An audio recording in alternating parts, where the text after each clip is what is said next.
Assalamualaikum warahmatullahi wabarakatuh. Bismillah, alhamdulillah, kami dari kelompok 2 yang terdiri dari 6 orang, yaitu Ibu Suryani Takhir, Ibu Wati 93, Ibu Wati 95, Ibu Siti Romlan Nuraini, Ibu Wina Widyasuti, dan saya sendiri, Ibu Suherti, akan menampilkan video yang bertemakan anak dengan gangguan ADD ADHD pada anak usia dini.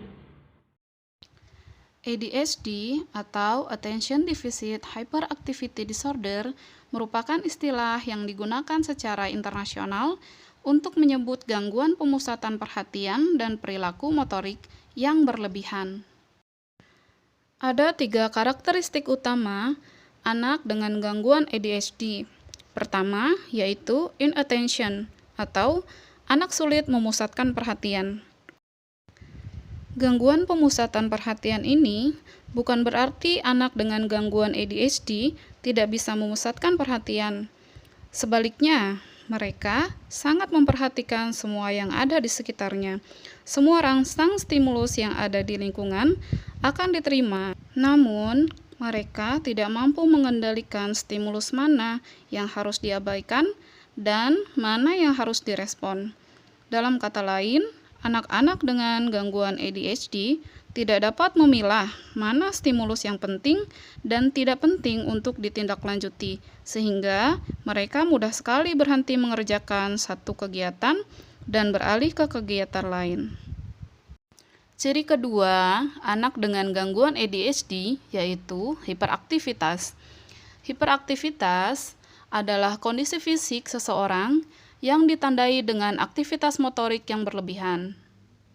Biasanya, anak ADHD ini sering menggerakkan tangan dan kaki atau tidak bisa duduk tenang, sering meninggalkan tempat duduk di kelas atau situasi di mana seseorang diharapkan untuk tetap duduk tenang, sering berlari dan memanjat di tempat yang tidak sesuai, dan kesulitan untuk melakukan aktivitas santai untuk bermain dengan tenang. Ciri ketiga yaitu anak ADHD selalu impulsif. Anak berperilaku tanpa berpikir panjang, misalnya sering menjawab pertanyaan yang belum selesai disampaikan oleh gurunya, sulit menunggu giliran, dan sering menginterupsi pembicaraan atau percakapan orang lain. Ini sangat berbahaya.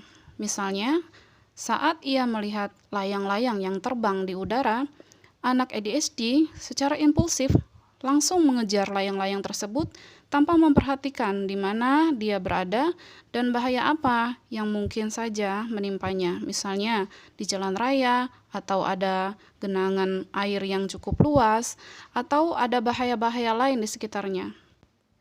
Namun, sebagai guru, kita hanya bisa menemukan simptom-simptom dan melaporkannya kepada orang tua untuk selanjutnya merekomendasikan kepada orang tua agar bertemu dengan dokter ahli di bidangnya.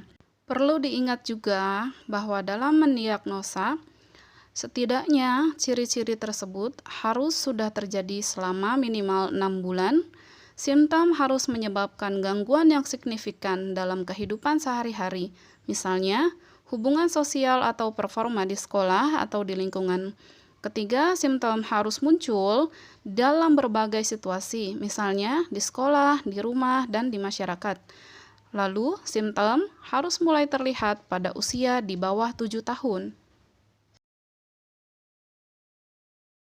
Penanganan gangguan ADHD dilakukan dengan medikasi atau penggunaan obat-obatan dan program manajemen perilaku.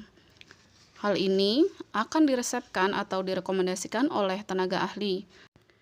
Dokter akan meresepkan obat untuk dikonsumsi sesuai tingkat keparahan gangguan.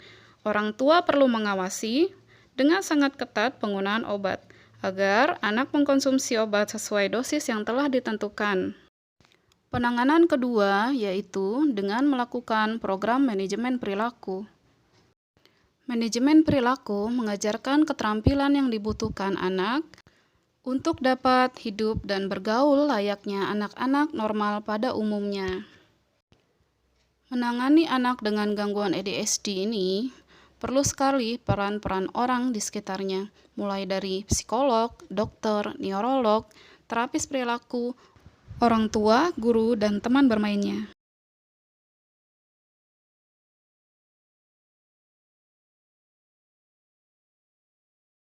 Alhamdulillah, demikianlah pengertian dan penanganan anak ADHD yang dapat kami sampaikan. Terima kasih kepada Ibu dosen pembimbing Ibu Hairi Maripah yang telah memberikan tuntunan kepada kami dalam mata kuliah anak berkebutuhan khusus.